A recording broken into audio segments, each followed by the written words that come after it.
I know Canelo is so big, so strong, and I think he'll be just too big. I mean, weight classes matter. How do you prepare to fight a ghost? That is the question haunting the camp of Canelo Alvarez as he stares down the barrel of a legacy-defining showdown with Terence "Bud" Crawford. Crawford isn't just an undefeated champion, he's a phantom in the ring, a puzzle of speed, power, and intelligence that no one has come close to solving. You can't replicate his genius on a heavy bag, and you can't find his slick, switch-hitting style in a conventional sparring partner.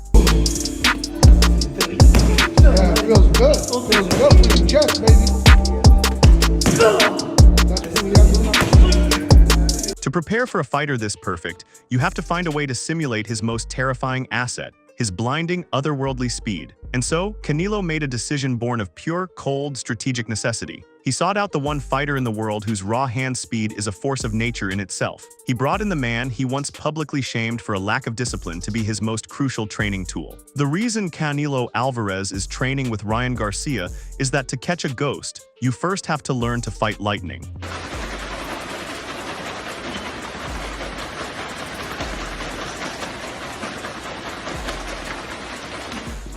This move is a stunning testament to the pressure Canelo is under. It's a silent admission of the danger he faces. The history between them isn't just a footnote, it's a saga of public criticism and bitter feelings. Canelo, the patriarch of a camp built on unwavering discipline, once declared that Ryan was wasting his talent. I have a lot of potential to be one of the biggest stars in boxing. Do you think it's like a mental thing when you have all that pressure and you go in there and you get, like, some would say you got like embarrassed kind of? It's hard. It's obviously hard. Ryan, in turn, felt abandoned by a team he considered family. The bridge was not just burned, it was obliterated. For Canelo to now rebuild that bridge and invite his former rival into the inner sanctum of his camp reveals everything about his mindset. It shows that he is willing to swallow his immense pride, ignore their toxic history, and put ego aside for the one thing that matters more than anything else: victory. No sabe, Sean. ¿Por dónde, Sean? ¿Por where, Sean? Roll. Roll, Sean.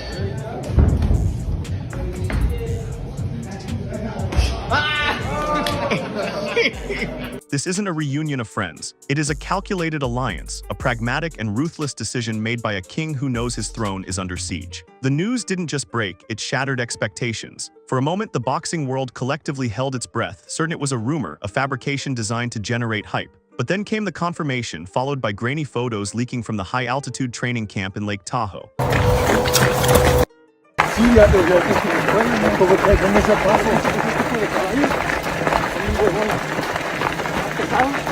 There he was, Ryan Garcia, adorned in training gear, standing across the ring from the master himself. The implications are staggering. This is the same Ryan Garcia that Canelo and his coach, Eddie Reynoso, publicly admonished for a perceived lack of discipline. Their camp, a fortress built on the mantra of no boxing, no life, is legendary for its unwavering demand for loyalty and total commitment. It's a brotherhood, and Ryan's exit was seen as a betrayal of that code. Canelo himself stated in interviews that Ryan was wasting his talent, a damning verdict from the face of the sport. In my mind going says help Ryan, because he's a good kid.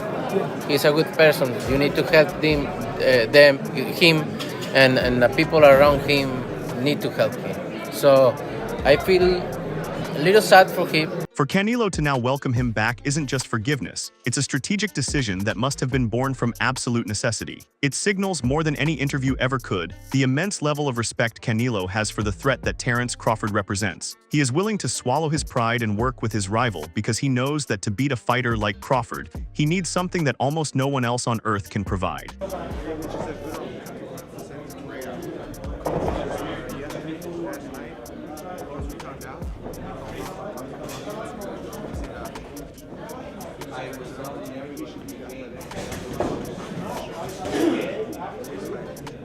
The entire strategy hinges on one undeniable truth. You cannot prepare for a fighter like Terence Crawford by hitting a heavy bag or sparring with conventional boxers. Crawford is an anomaly. He is a tactical genius who operates with a level of speed that is both blinding and deceptive. It's not just the speed of his hands, but the speed of his mind.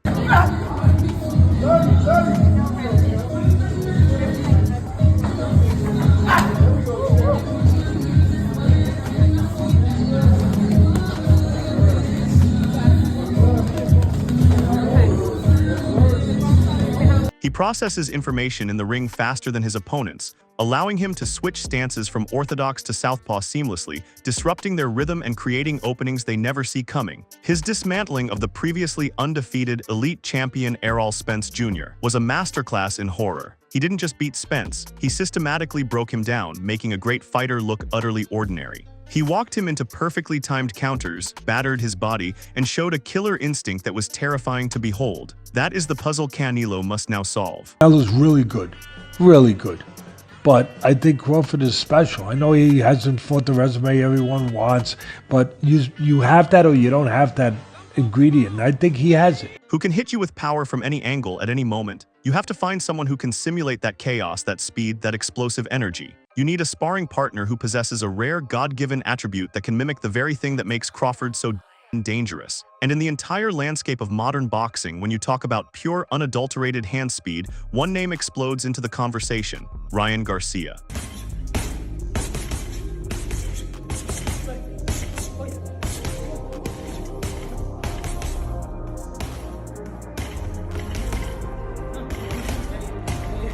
Ryan's left hook isn't just fast, it's a biological abnormality. It moves like a lightning strike, often landing before his opponent has even registered that he's thrown a punch. His combination punching can be a blur of leather. While he may not possess the same ring IQ or defensive prowess as Terence Crawford, his raw velocity is the perfect tool for simulation.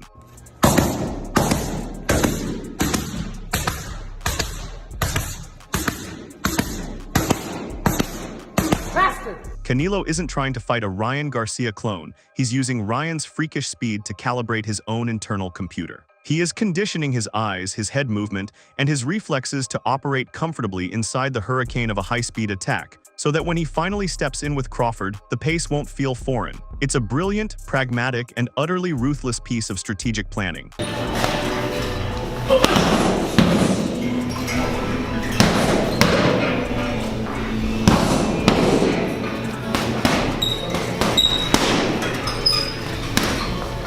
To appreciate the weight of this decision, you have to travel back and understand the bitterness of the breakup. This wasn't a quiet, professional parting of ways. It was a messy, public divorce played out on podcasts, social media, and in interviews for the world to see. Canelo, a man who values loyalty above almost all else, felt that Ryan had disrespected the camp and the process. He spoke of Ryan not showing up to train, of being more focused on his social media presence than on his craft. For a fighter as intensely dedicated as Canelo, this was the ultimate sin. Ryan, on the other hand, felt abandoned. He was going through a very public and difficult battle with his mental health, and he felt the team that he considered family wasn't there for him in his moment of need. He felt betrayed, and he voiced it. Everything's about brotherhood in training camp. Got so many beautiful people around me. Got my brother, Scotty, people that love being around, and you need that energy in a camp. The bridge between them wasn't just burned. It was scorched earth, with both sides lobbing verbal grenades. For Canelo to be the one to extend the olive branch is a testament to his evolution as a champion. The Canelo of 5 years ago, fueled by pride and emotion, might never have made this call. But the Canelo of today is a seasoned veteran, a boxing historian who understands what is at stake.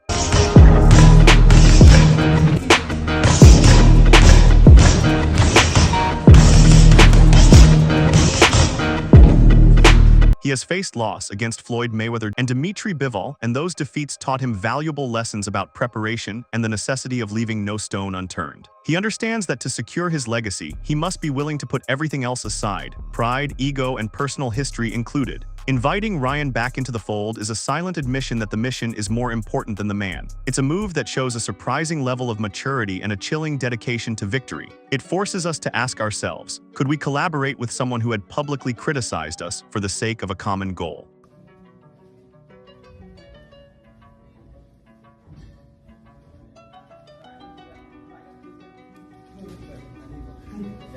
For Canelo, the answer is a resounding yes, because the goal is immortality. The first reports trickling out from the closed-door sessions in Lake Tahoe describe an atmosphere of intense, almost unnerving focus. This is not a reunion of old friends. There are no warm embraces or long conversations about the past. It is a purely professional arrangement, a transaction between two elite athletes. The air is thick with tension, but it's a productive tension. It's the kind of pressure that forges diamonds. Eyewitnesses have described sparring sessions that are nothing short of breathtaking.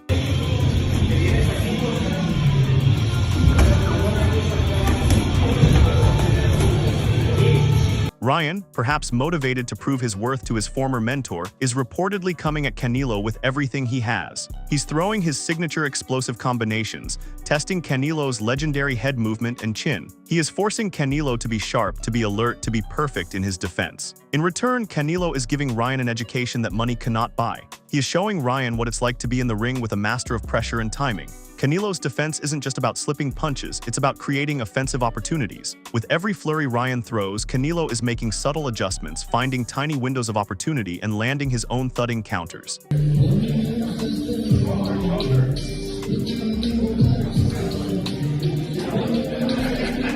He is teaching Ryan through painful experience the difference between a fast fighter and a great fighter. It's a symbiotic relationship forged in fire. Ryan is providing the speed Canelo needs, and Canelo is providing the championship-level experience Ryan craves. They are two sides of a whetstone, sharpening each other for the battles that lie ahead. This isn't about friendship, it's about mutual benefit at the highest level of the sport. But the strategy may run even deeper than just simulating speed. A truly great champion thinks on multiple levels, and Canelo is playing chess while others are playing checkers.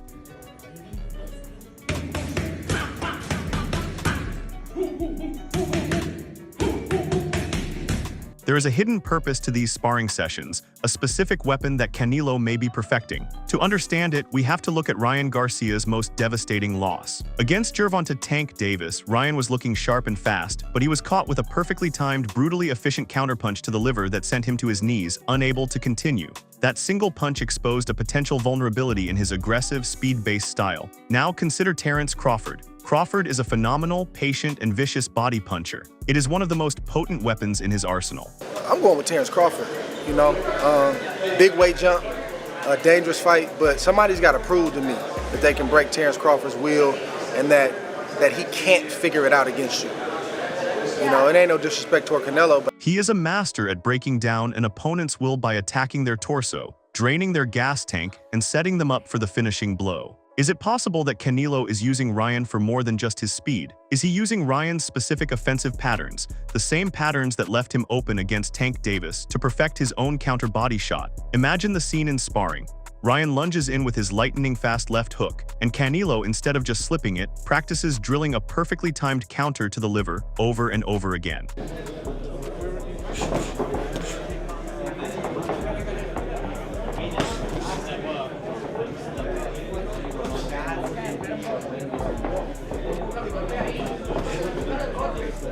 He is programming his muscle memory, training his body to react instinctively to the exact kind of opening that a fighter like Crawford will look to exploit. He is using Ryan Garcia as a human blueprint to craft the very key that could unlock the door to victory. It's a chilling, brilliant, and deeply strategic layer to this already fascinating alliance. He's not just preparing for Crawford's offense, he's preparing a specific trap based on his opponent's known tendencies.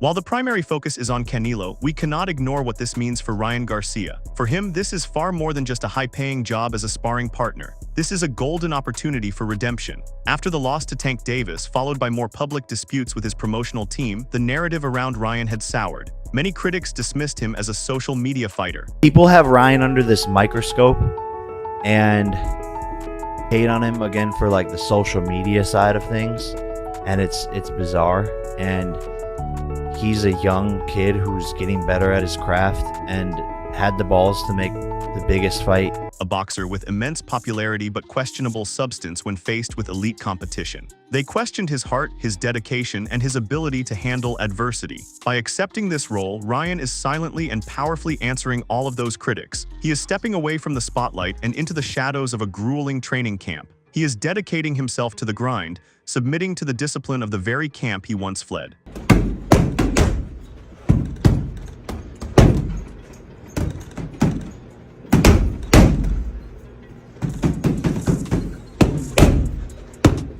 He is showing the world that he is willing to do the unglamorous work, to be a soldier in service of a greater mission. Every round he spars with Canelo, he is earning back a piece of the respect he lost. He is proving, not with words on social media, but with sweat and effort, that he is a true professional. This experience, this trial by fire against the best in the business, could be the very thing that forges him into the champion everyone once believed he could become.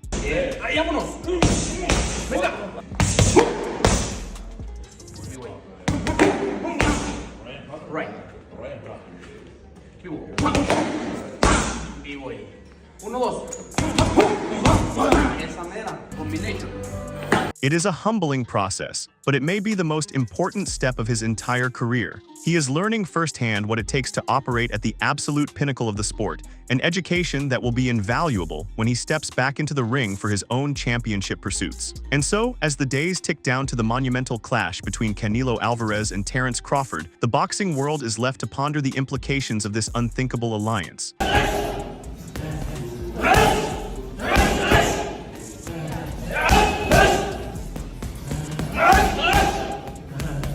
Canelo, the established king, has made a move that is either a stroke of unparalleled genius or a catastrophic miscalculation. He has invited a variable known for its chaos into his world of perfect order, all in the pursuit of an edge. Is this the masterstroke of a brilliant strategist, a champion willing to do whatever it takes to secure his place among the all-time greats?